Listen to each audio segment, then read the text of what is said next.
According to the examiners, the situation that we given is when we travel, we have to pay for many things.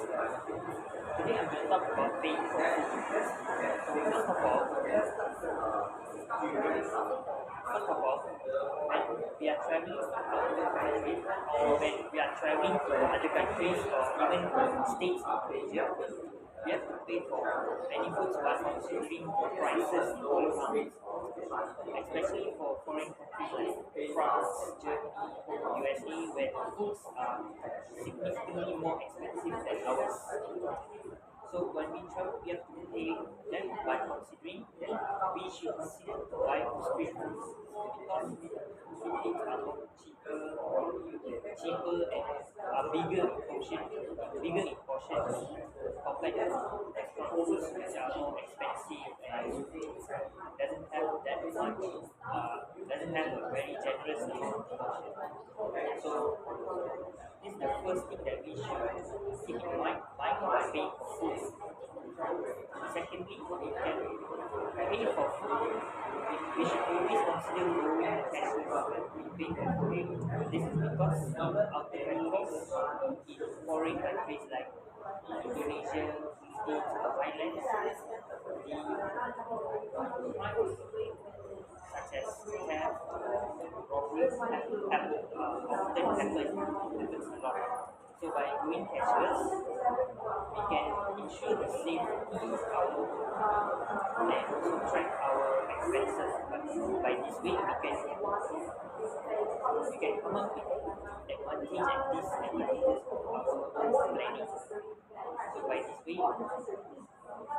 when we pay for food cashless, we can also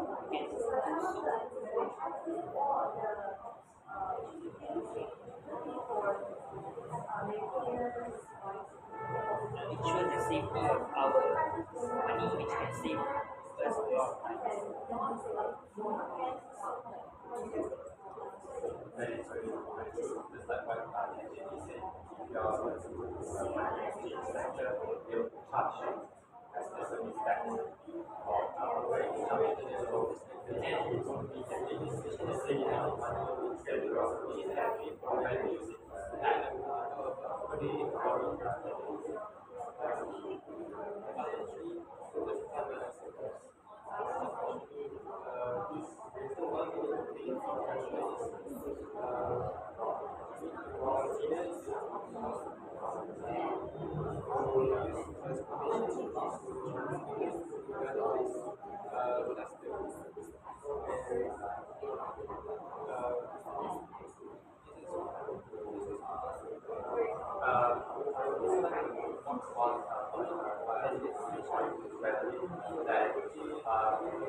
Morning to activists that all my friends. Today, the situation I think in Tibet is we are poor. We have to pay for things, and that is about paying for activities. For example, we want to go places or event, even we need to we want to watch performance, we need to pay for the tickets. And if you don't spend the money to activities, you can't get the best memories in the country that you travel. For example, we can watch the performance, pay for the performance, and also when we buy ticket, we can like keep it, keep the ticket to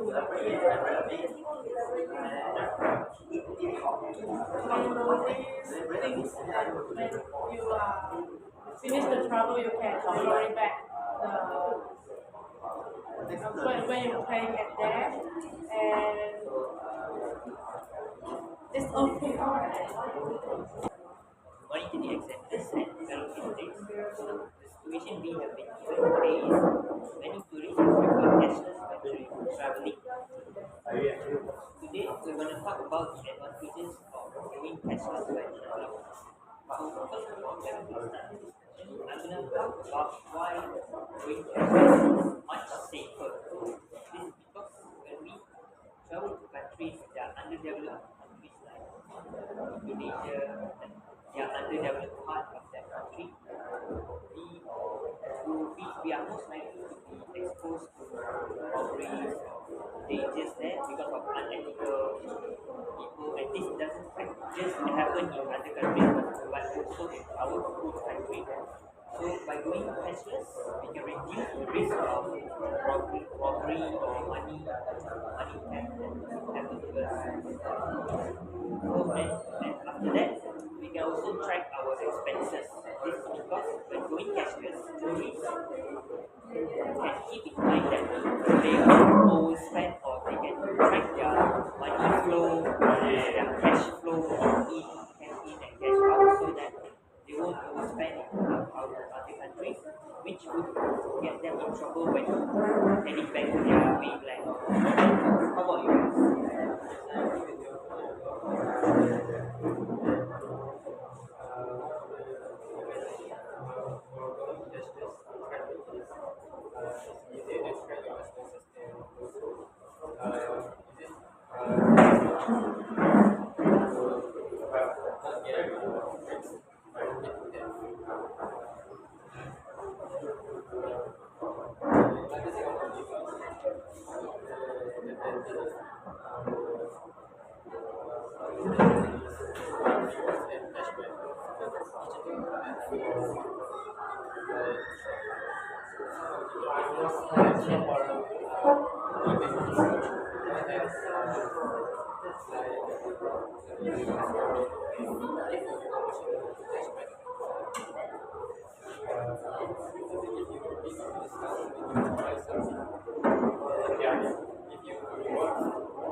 In my case, I agree with the thing that I just saying that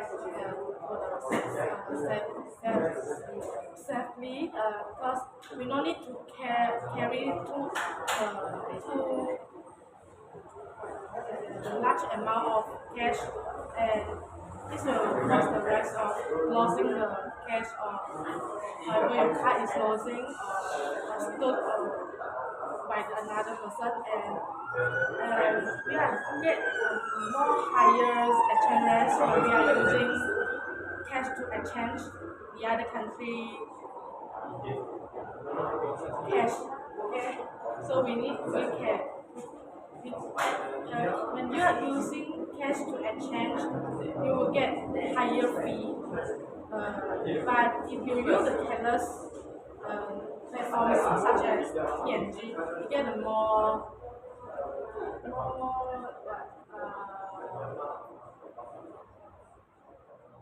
I guess you mean a more inaccurate value of the exchange yeah, rate. yeah. Thank you for your. And also, I want to add on is cashless way is save our times because we don't need to find a place to exchange the other country cash and we don't need to find ATM when we are finished our cash and also faster transaction. We just then now, then okay, then you can go. That's all. How what do you guys think? Well, I agree on in C and in D's point, especially in D when you talk about transactions being faster and saves time.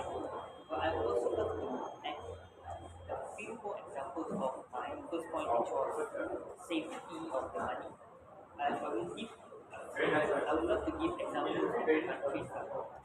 So this doesn't only happen in underdeveloped under developing countries, but also the first countries such as United States, China, and also UK. So safety of our money is basically we are not safe with our money wherever we go because there's always theft and robberies in every part of the world. So by going cashless, this will definitely reduce the risk of money theft, of us losing our money. So I would also love to add my own point, which is when tourists go cashless, they will adapt and match the lifestyle of other first world countries that are more developed. For example, when you go to the USA, you would notice that most people in America, they I wouldn't say most people, but a lot of new generations in America prefer cashless payment. So by us adapting to their lifestyle, their way of paying for things, this will also leave a good impression of our country. Yeah, for example, let's say if an individual go to and let's say if a Malaysian visits America and they use cashless payment, this will leave an impression to the Americans that Malaysians are actually very advanced in terms of technology. So how about you guys?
Well, I'm curious to hear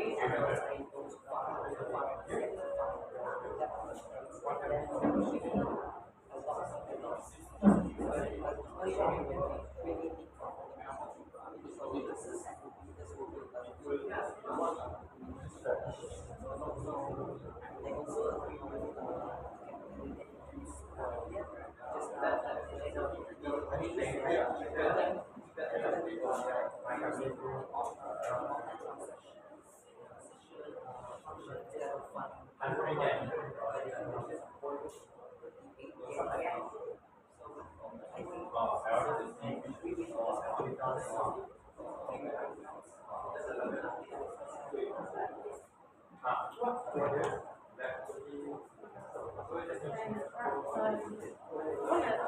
Some points is the buy of credit, and because when we are going traveling, you cannot just carry too much of cash, and you want to buy something like the expensive thing. You cannot like you bring a lot of cash and you put at that. So you say I want to buy this. You just use the card. You can buy it, and you can like more like because it's credit, so you can pay like by monthly, so your pressure are not too pressure because you need to pay it in one time for the large amount. What do you guys think?